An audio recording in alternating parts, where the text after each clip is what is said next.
प्यारे दोस्तों, यस, इस योगी निवास में फ़कीर योगी वीरेंद्र योगी के आश्रम में आपका स्वागत है।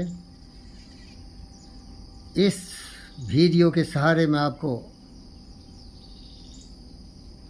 आगाह करना चाहता हूँ, सावधान करना चाहता हूँ कि जो लोग लोभी हो, लालची हो, क्रोधी हो, कामी हो, ईर्ष्या द्वेष से जिसका जीवन भरपूर हो, मस्तिष्क में केवल नफरत नाराज़गी हो, वो व्यक्ति जंगली जानवर से भी घिरा होता है और वो किसी भी हद तक जा सकता है अपने स्वार्थ सिद्धि के लिए।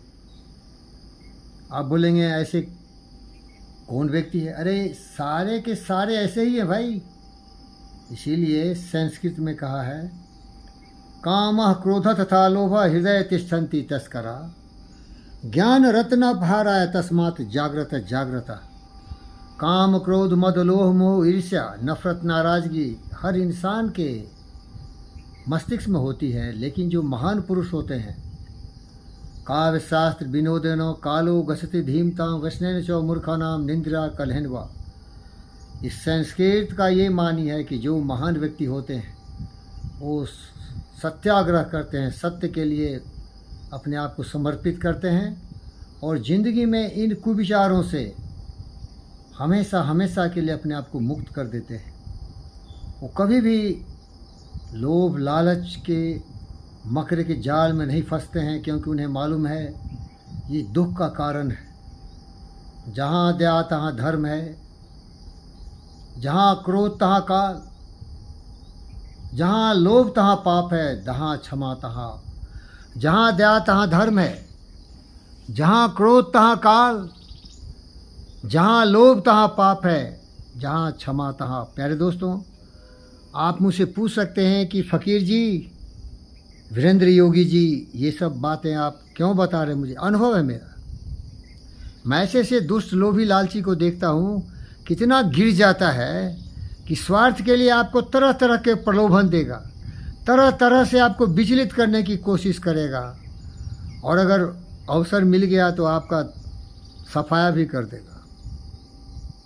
सावधान रहिए। ये गिरे हुए जंगली जानवर अपने सिवा दुनिया में कुछ नहीं देखते। स्वार्थ सिद्धि के लिए ये किसी भी हद तक जा सकते हैं। अब उदाहरण पूछेंगे तो राजनीति दल को देख लो ना, लल्लू यादव को देखो, भ्रष्ट Lallu Yadav, jail jail jail jail और सारे खानदान ही साला ऐसे ही है। दूसरा देखो ममता बनर्जी, कैसा है वो? भाई भतीजेबाज, वंशवाद, जातिवाद, धर्म और मज़हब के नाम पर बंगाल को लूट रहा है। जितने भी सगे संबंधी हैं सारे लोभी लालची गुंडे लफंगे मचंगे, हजारों हजारों करोड़ देश का लूट के रखा है इलेक्शन में लोगों को घूस देने के लिए। इस हिंदुस्तान का सबसे घटिया जो लालची और लोभी है, जो लोगों को शासन करना चाहता है हिटलर की आवाज़ में, प्रोपेगेंडा में, रेवरी कल्चर पैदा करने वाला केजरीवाल, इतना चालाक, इतना धूर्त कि चाणक्य भी इतना चालाक नहीं होगा। कट्टर ईमानदार के नाम पर लोगों को भरमाता है, भड़काता है। अपने आप को जो सबसे घटिया इंसान है, जिसका डीएनए सबसे अपवित्र है क्योंकि वो झूठा है, लुच्चा लफंगा बदमाश शैतान है, भेड़िए के भेष में एक बकरी बना हुआ है, बोलता है मैं भगत सिंह की औलाद हूँ, और उसके रूम में भी देखोगे भगत सिंह और अम्बेडकर जी की तस्वीर लगा हुआ है।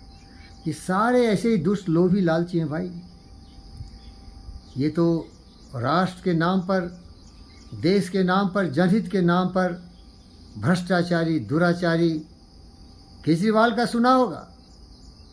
ये खालिस्तानियों का समर्थन लेके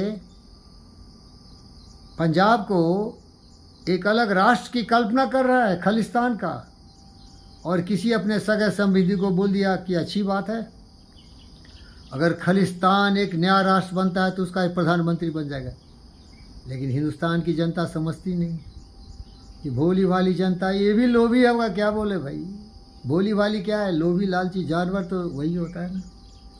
स्वार्थ के अलावा तो ये जाने नहीं। हमारी तरह, आपकी तरह जो मेरी वीडियो सुन रहे हैं, जो देशभक्त हैं, जो ज्ञानी हैं, जो हमेशा कहते हैं मधुबन खुशबू देता है, सागर सावन देता है, जीना उसका जीना है जो औरों को जीवन देता है।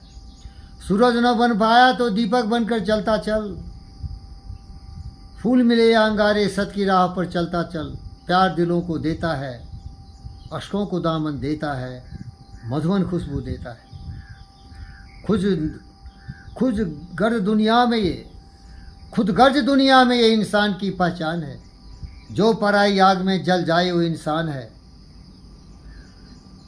प्यारे दोस्तों, विचार लो कि मृत्यु हो न मृत्यु से डरो कभी, मरो परंतु यो मरो कि याद जो करे सभी। हुई न सुमृत्यु तो वृथा मरे वृथा जिए, मरा वही जो जिया ना आपके लिए। यही पशु प्रवृत्ति है कि आपकी चरे, वही मनुष्य जो मनुष्य के लिए मरे। इसलिए मैं आपसे निवेदन करता हूँ कि लोभी लालची से बच के रहिए, लोभी लालची से बच कर रहिए। हिंदुस्तान में ऐसे उदाहरण हैं कि बाहर के आतंकवादी दुराचारी आतंकक्रांताओं ने लोभ में ही आके यहाँ की माँ बहनों की इज्जत लूटी, यहाँ के सोने जवरात लूटे, मंदिरों को तोड़ा, देश को ईंट सेठ बजा के धज्जियाँ बना दी। वर्षों तक, हजारों वर्षों तक यहाँ शासन किया। वो सारे लोभी लालची थे। अगर वो सचमुच मनुष्य होते तो प्यार करते, तो इस तरह से किसी की खून की नदियाँ नहीं बहाते। वो दुर्योधन, वो कौरव के वंशज कितने बड़े लोभी लालची थे। पांडु का सब कुछ हथिया लिया और लोभ लालच में महाभारत जैसे कुरुक्षेत्र की लड़ाई लड़ी, जो सबसे बड़ा युद्ध था।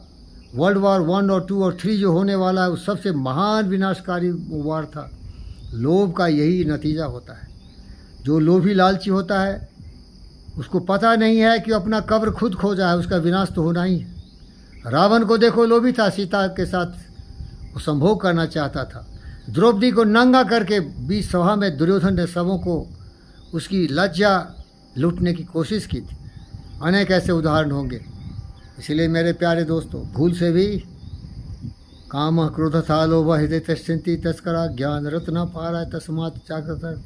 लोभ मत करना और लोभी से दूर रहना भाई, लोभी से हमेशा दूर रहो। ये लोभी साले अच्छे इंसान के रूप में दिखते हैं, लेकिन इनके अंदर में भोगला जैसी प्रवृत्ति होती है। बाहर से तो बड़े उजले चिकने चुनमुन दिखते हैं, लेकिन ये काले कौवे और काग की तरह, गिद्ध की तरह तुम्हारे खून के प्यासे होते हैं। सावधान, लोभी लालची से दूर हो भाई, यही निवेदन करता हूँ। और कमज़ोर नहीं होना। सर्वाइवल ऑफ द फिटेस्ट, मैं एक साइंटिस्ट हूँ, बहुत बड़ा भौतिक शास्त्र का विद्वान हो। Survival of the fittest theory of evolution पढ़ा करो। जिसे मेरा दोस्त थ्योरी ऑफ इवोल्यूशन लिखने वाला बोल के गया था कि जब मजबूत रहोगे तभी समाज में जी सकोगे, कमज़ोर रहोगे तो कोई जीने नहीं देगा। हमारा सौभाग्य है कि जहाँ हम रहते हैं वहाँ ज़्यादा से ज़्यादा लोग साधु संत हैं, खुद जीते हैं और दूसरों को जीने में भी सहयोग करते हैं। लेकिन ऐसे अच्छे लोग बहुत कम होते हैं। इसलिए अपनी शक्ति को शक्तिमान बनाना, अपनी सुरक्षा खुद करना, दूसरा कोई तुम्हारी सुरक्षा नहीं करेगा। यही मैं निवेदन करता हूँ, लोभी लालची से बच के रहना। जिंदा रहना है तो मजबूत होना, शरीर से, मन से, वचन से, कर्म से, और मरने से नहीं डरना।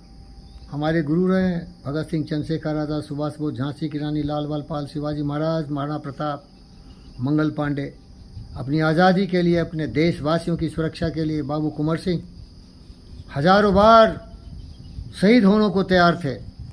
इसीलिए इन लोभी लालची को अगर जगह पर रखना है तो हमें वीर होना पड़ेगा, हमें सबल होना पड़ेगा।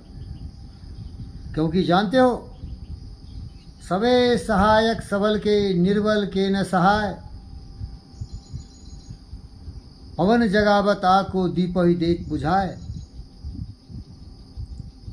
समझ रहे क्या मेरे भाई? सबल रहोगे तभी तुम्हारे लोग सहयोग करेंगे, कमजोर का कोई नहीं कहता है। अजा पुत्रम बलिदाति दैवो दुर्बल घात का। जितने भी लोग हैं ना, वो मजबूत की ही सहायता करते हैं। ये कमज़ोर बकरी के बच्चे को तो बलि दे देते हैं, लेकिन हाथी, घोड़े और बाघ की बलि नहीं पड़ती। इसीलिए कमजोरी सबसे बड़ी कमजोरी है। कमज़ोर नहीं रहना। हमारा देश मजबूत हो, आप मजबूत हो, हमारा समाज मजबूत हो। इसलिए लोभी लालची ये सत्ता के लोभ में हमारे लोगों को बांटते हैं, जाति के नाम पर, धर्म के नाम पर, मज़हब के नाम पर। क्योंकि वो स्वार्थी है, लोभी है। जागृत जागृत जागृत, जागो इन भेड़ियों से, इन गद्दारों से। हमारे पास बेरोजगारी है, कबूल है। हमारे पास रोटी कपड़ा मकान की समस्या है, कबूल है। हमारी अज्ञानता है कि अपनी जनसंख्या को बढ़ाते जा रहे हैं, इस पर भी निगरानी रखना चाहिए। हम थोड़े हों लेकिन सबल हों, हम कम से कम हो लेकिन ज्ञानी हों, हम कितना भी कम हो लेकिन हम सीवी रमन, सुभाष चंद्र बोस, भगत सिंह, चंद्रशेखर आज़ाद की छवि वाले व्यक्ति हो, हम रविन्द्रनाथ टैगोर की छवि वाले महान कवि हो। एकला चलो रे, अकेला चलेंगे तो सही है, लेकिन उन भेड़ियों लोभी लालची का, हजारों का भेड़ी बकरी जैसा, बाघ सिंह जैसा खून का प्यासा, उनका सहयोग हमें नसीब नहीं चाहिए। धन्यवाद। सतनमन।